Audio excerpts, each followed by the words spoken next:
Is it true that the prevalence of sexual disorders increases with age? And if so, what can be done about it? We will talk about this topic in this video. I'm Dr. Praveen Tripathi. I'm a consultant psychiatrist and sexual disorder specialist. Now, if you look at the data says that with age, the prevalence of sexual disorders does increases. In fact, it has been found that if somebody is less than 18 years old, the chances of developing a sexual disorder is pretty low, quite low. But as the age increases, between 18 to 40, the chances go up, and after 40, the prevalence goes further up. So, what is the reason behind it? Now, age per se is not so important.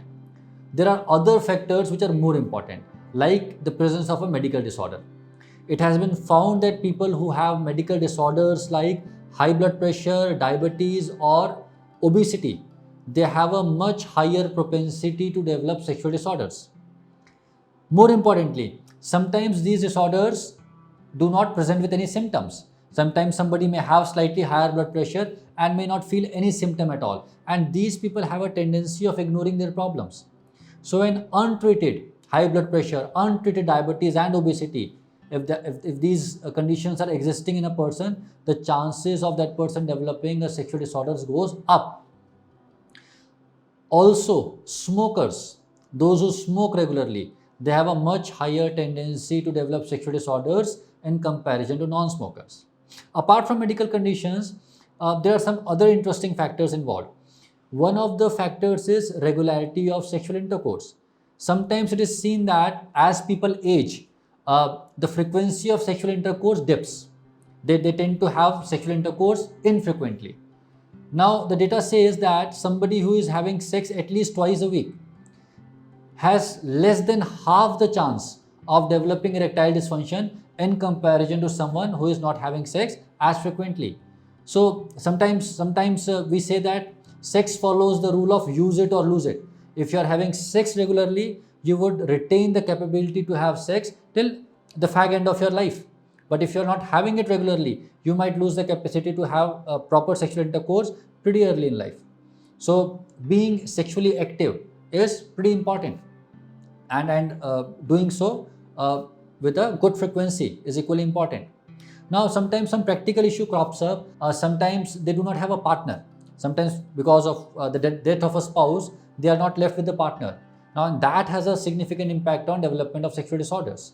So, practical issues like lack of partner do contribute to the development of sexual dysfunctions.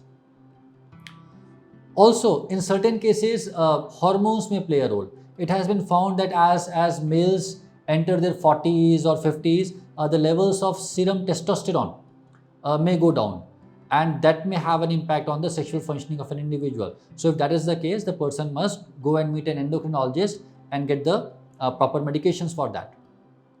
So, if I have to summarize it, I would say that although the prevalence of sexual disorders does increase with age, but it is not something that cannot be managed.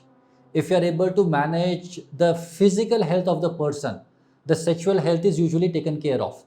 So, ensuring that you do not develop high blood pressure, diabetes, you stay in health, you do not develop obesity, goes a long way in preserving your sexual health. And even if a person does develop any of these problems, taking proper treatment is of paramount importance. Exercising regularly and having a regular sexual life is also equally important. So, it's not a given that older people would not be able to enjoy sex.